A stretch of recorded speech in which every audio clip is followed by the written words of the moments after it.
Advanced, cycle 4, green stripe.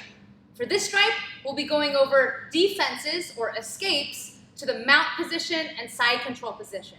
So this is when I am going to be on my back and my opponent is on top, either in a mount position on me or in a side control position on me. We'll go over escapes for each one of those positions.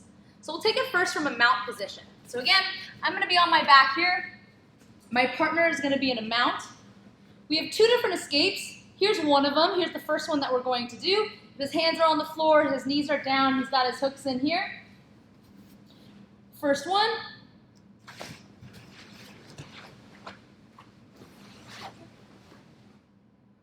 Let's break that down, go a little slower.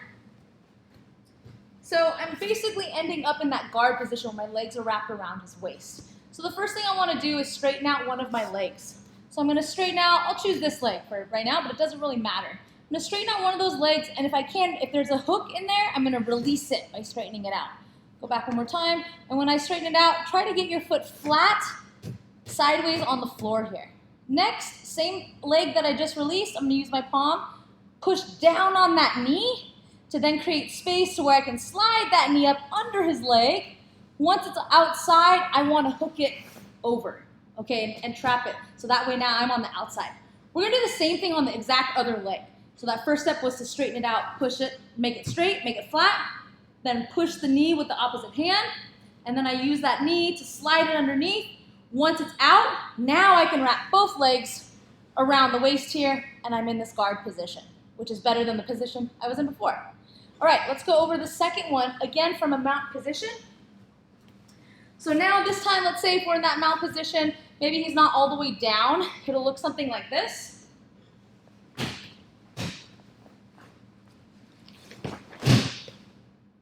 So let's break that one down and go a little slower.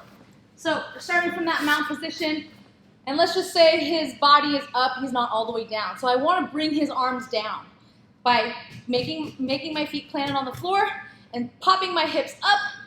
It creates that motion to where he has to come down and brace his hands. If he starts here, that's great too, then I don't need to do the hip motion. Next thing I'm going to do is I'm going to pick a leg, pick one side, and I'm going to trap his leg. So I'm going to choose this side, take my foot, and I step on the outside of his ankle. Make sure that it's on the outside, it's close to the ankle, I can feel his leg up against mine. Then from here, whatever side I'm trapping, that's the arm I'm going to go to. So I'm trapping the side, I'm going to go ahead and grab this wrist, and I'm going to bring it to my chest. I want it nice and close, glued to my chest. So I'm glued up here on the leg, and I'm glued up here on the chest. Now, whatever side that's all glued up, that's the side I'm going to roll over.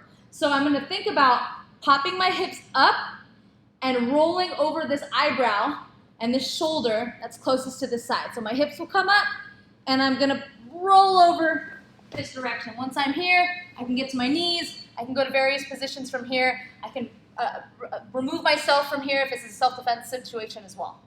All right, so that was our second escape from the mount. Now let's go over a side control escape. There's two of them as well. So from our side control position, here's what one of them looks like.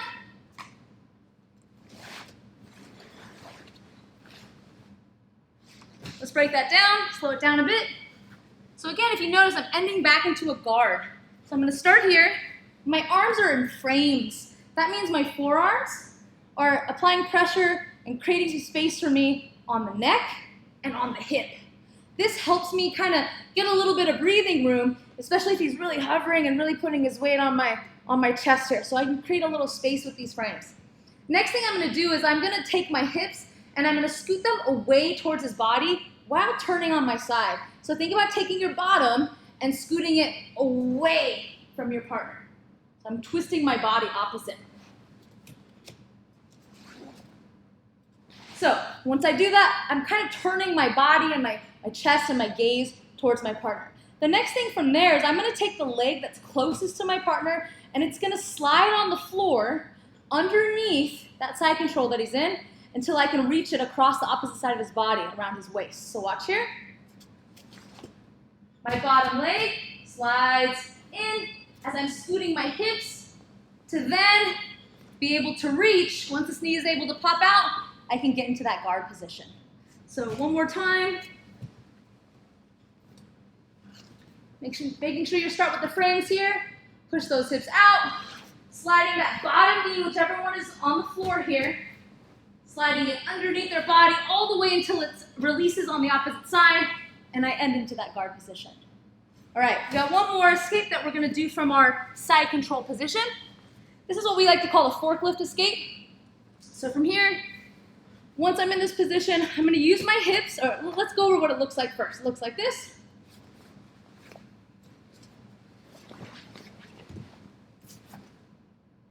All right, so let's break that down a bit. So from my side control position here, first thing I'm going to do is I'm going to pop my hips up to create some space in between our bodies to where then I can get my arms underneath. I want my arms out here. So pop up, create the space to get my arms under. It may take a few tries. If it's really tight, I might have to pop it up a few times to get my arms under here. Next thing I want to do is make sure that my feet are flat. Feet flat, knees bent. I don't want to be here. I want to make sure that I have some tension in my legs because I'm going to use my feet to help move my body. Next thing I'm going to do is I'm going to turn my head, turn my face in the direction of my partner. So if my partner's body is back this way, I'm going to turn my head. Once I have my head turned, I'm going to do a multiple of things here with my arms, with my legs, and with my hips. I'm going to raise my hips up. At the same time, I'm going to pull my body down using those feet, and I'm going to raise my arms up like a forklift. So watch here.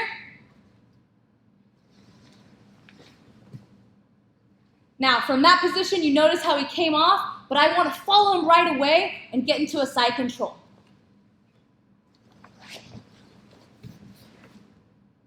So if we smooth that out a little bit more, there should be less of a gap in between. Watch here.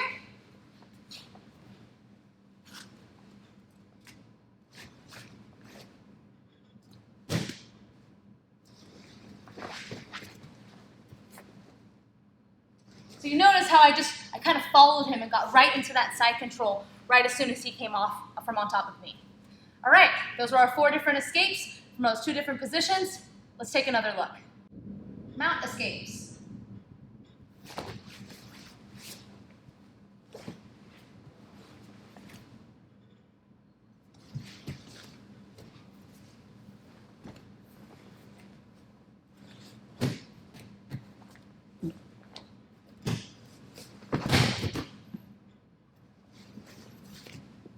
Side control escapes.